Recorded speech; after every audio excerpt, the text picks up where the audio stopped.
smoky fog in the morning and then wicked warm temperatures. We got back into the low 80s today and we'll be right back to it tomorrow as well.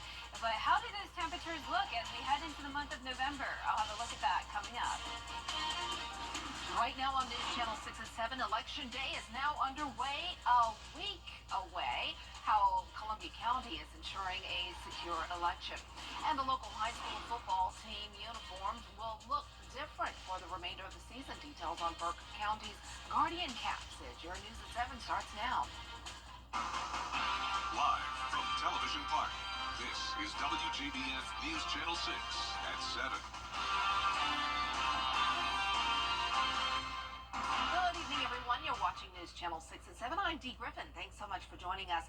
Coverage you can count on begins as early voting has just been underway in Columbia County in a big way for more than 2 weeks. Hannah Latier tells us how staff has been keeping the voting process safe and secure during this time. I have discussed this with family and friends on both sides of the political parties. We've never quite seen it so much of us versus them. So I can absolutely see why they would have extra security, just in case. The Board of Elections director tells us someone was arrested on the first day of early voting. An individual not from our area, and he was outside preaching and singing hymns, which is okay, and then he started talking politics and using candidate names in his preaching. And so the deputy asked him to go outside the 150-foot boundary, and he complied, but then he kept on coming back, and so it just kind of escalated from there. Deputies have also stepped in after some voters were found not following the rules. We've had some other issues where the deputies have had to come in and assist, mainly with voters wanting to wear campaign shirts and stuff like that, and then trying to give our poll workers a hard time about turning it around or covering it up. There will be 53 deputies assigned to the various polling places on Election Day, November 5th. The BOE has also implemented radios for poll managers to use this year in case of emergency and if cell service goes down. It gives us and our poll workers just some extra protection and really just confidence in knowing that they're safe. I think a lot of people are just hypersensitive right now. Even the poll workers are, and I've had to address that with my poll workers, just show some grace. I think if everyone would go back to showing grace, things would go a lot smoother. And things went smooth for early voters we spoke to. Yeah, it's very safe, secure. There's no issues, none whatsoever. Residents assigned to vote at the Savannah Rapids Pavilion on Election Day will now vote at Stevens Creek Church. Make a note of that. And the county fair will be happening on election night. So if you live out in that area, try to vote early if you want to avoid that traffic. Well, South Carolina upgraded to new ballot tabulating machines, which is what scans your ballot after you vote. And they were put into place in all 46 counties across the state. Election officials say they will help move toward faster and safer results. State leaders say they have been preparing for more than a year on election security to make sure there are no issues at the polling locations, and they're trying to help poll workers as well as voters. Arjit Seshadri has more. Georgia's Secretary of State says they are working with county election workers to keep poll workers and voters safe by partnering up with numerous state agencies. They say it's up to each county if they want to have a law enforcement officer present at the county, and that is made at the county's discretion. So we are in constant communication with them, and we've done 7 convenings with local law enforcement and local elections officials around the state to make sure they're prepared, and the first time they're meeting each other isn't a high-stress situation. But we've done tabletops with our federal partners, Department of Homeland Security, CISA, FBI, and our state partners, State Patrol, and GBI, trying to go through pre-election day potential issues, election day potential issues, and post-election potential issues. State leaders say they are accounting for cybersecurity, but do want to assure the public that none of the polling precinct poll pads in the state are connected to the internet. This way, there's no external interference. They are working with the FBI and the GBI to make sure that they have all of their bases covered when it comes to election security. The state has trained the county election staff to have an emergency button in case there is any suspicious activity or behavior that can quickly be escalated to authorities. You are allowed to still vote at a precinct with a provisional ballot in case you are on the rolls or you forget your ID. Provisional, like say you walk in they don't have you on the voter rolls, but they're like, man, I swear I'm registered to vote here. They'll let you go to provisional ballot while they investigate to see, oh, his application did come in, we just didn't process it in time. Or say you forgot your driver's license. So I forgot it.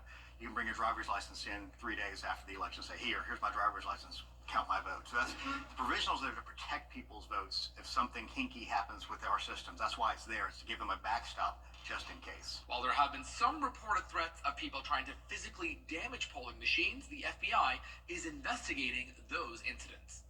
Reporting in Atlanta, Archit Seshadri, Atlanta Bureau Chief.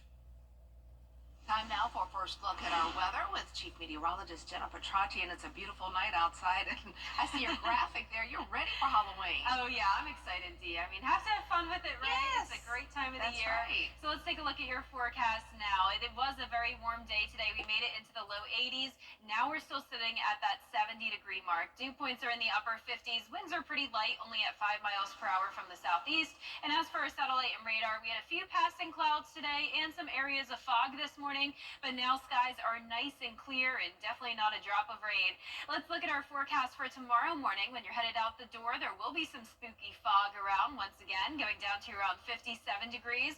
And then warming up into the 60s as the morning goes on, and a high of 83 for your Halloween forecast. So definitely a very warm one there. And warm temperatures continuing as we go into the next couple of days. The month of November is looking to start out very warm and dry. I'll have a look at that full 10-day forecast coming up. But back to you, Dee. Well, look at you, Jenna. I'm loving those great graphics. How fun. Well, a member of the Biden administration in Augusta today. With playoffs soon approaching for high school football teams in our area, we're taking a look at one local team that's taking extra steps to ensure player safety. Graham Lee has the story. The Burke County football team is currently 7-1 on the season and one of the best in the CSRA. But it's the first full season they're using special equipment called Guardian Caps, which were brought to the school thanks to head football coach Franklin Stevens. The caps are a synthetic blend of a shell that goes over the actual helmet. Going into his first season with the Bears last fall, Coach Stevens wanted to get the equipment to Burke County following success at his previous school. We were having a lot of concussions, concussion-related symptoms, and the Guardian product that was out there, and I just decided to, give it a try. And immediately, you could see the effect of the Guardians, and that was concussions went down, and I thought our kids at that time became a little bit more physical. The team bought the Guardian Caps in March 2023 at a total cost of $5,000. Last year, they were only allowed to use them during practice, but this year they've been able to use them during games. We brought some more this year, and we have enough that every player has one, so we're using them at all times. And anything that we do, that's going to be a contact situation. Just 2 months ago, a 13-year-old from West Virginia and a 16-year-old from Alabama died due to head-related injuries on the football field.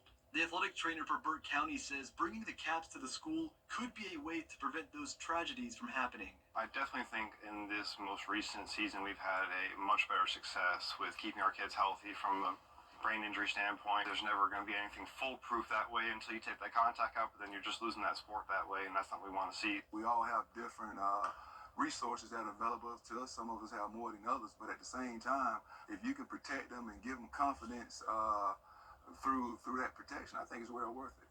The Bears are looking to continue their success traveling to Laney this Friday before a big matchup with Thompson on Game Night Live on November 8th. In Waynesboro, Graham Lee, WJBF, News Channel 6.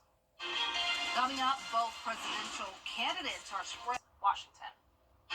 And tomorrow is Halloween, and it looks like it will be a warm holiday for us. I'll have a look at your trick-or-treat forecast coming up. For those affected by the recent hurricane, Milton Rubin Toyota is ready to help. If you lost your vehicle to the storm, we'll provide you with up to an additional $1,000 in storm relief on top of factory incentives. That's up to $2,000 total in storm support to help you get back on your feet. Plus, we'll handle coordination with your insurance company on behalf of your claim. Bottom line, Milton Rubin Toyota is ready, willing, and able to help our friends and neighbors recover from the recent hurricane. Donald Trump. The content of this ad. If you've been arrested for a DUI in Georgia, you may only have 30 days to protect your license or your privilege to drive here. Hi, I'm Tiffany Duckett of DUI Duckett. the DUI firm here in Augusta.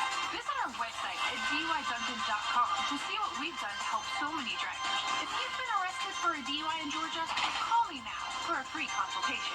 While the firm, of course, cannot guarantee results, we do guarantee hard work and fast action. Remember the name, DUI Duncan.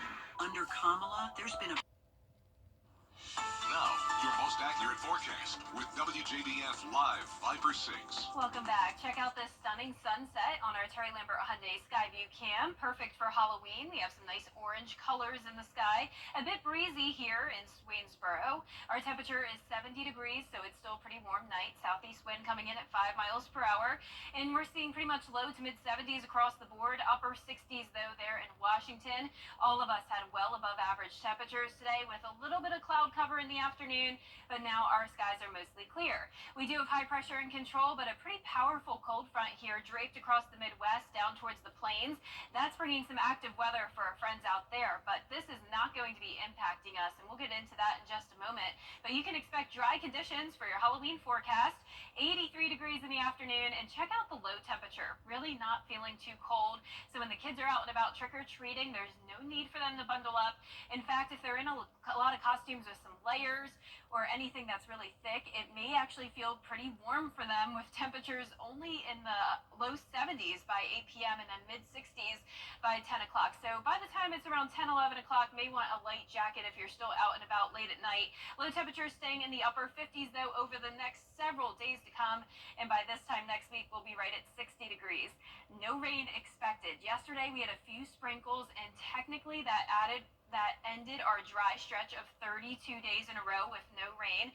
That puts us tied for fourth place for the longest stretch of dry weather. We're also in first place, a tie there with the year of 1953 for the driest October on record for the Augusta area. Technically, we picked up that trace amount of rainfall yesterday. It wasn't anything measurable, but it still counts. And as for our futurecast, we're not even expecting any more trace amounts of rain over the next couple of days. Just some passing clouds, some patchy fog in the morning. There's that cold front coming in, but notice it loses all of its strength as it moves across Georgia. So just bringing us some cloud cover and a slight cool down into the weekend, but definitely nothing significant. Our low temperatures tonight will be in the upper 50s, and our highs tomorrow will be in the low 80s. So definitely a warm Halloween and a warm start to the new month. All of that first week in November, we'll see upper 70s through low 80s, and our low temperatures will be feeling pretty mild, upper 50s. So not bad at all, Dee. Personally, I'm not a fan of the 30-degree weather, so I will take this all day long. That's right. We'll enjoy it while we can, because 30s will be coming soon. Oh yeah, it doesn't mean that we're completely in the clear. That's right. All right, thanks so much. Volunteers from an Edgefield County church are building tiny homes for people in need after Hurricane Helene. The tiny homes are 16 by 8 feet and will have all the basic amenities. This includes heaters, beds, and a 12-volt electrical system powered by solar panels. Volunteers are coming from all over to help. Most of them are just locals right here in our community, and the majority from our church. We do have some other guys who just kind of stepped in that heard about what we were doing and wanted to help. And there's probably altogether 20 to 25 that are working here. The homes will head to North Carolina within the next few days, and the church plans to build even more next week. Well, still ahead, a new report is showing that the U.S. economy is growing, actually. We'll have the details after the break.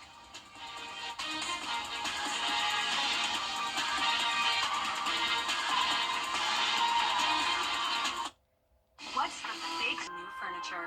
Lazy Boy. Long live the lazy. Tomorrow's gonna be 83 degrees. Sunday is going to be 83 degrees as well, but Saturday is gonna be 83 degrees. On Sunday it's gonna be 79 degrees.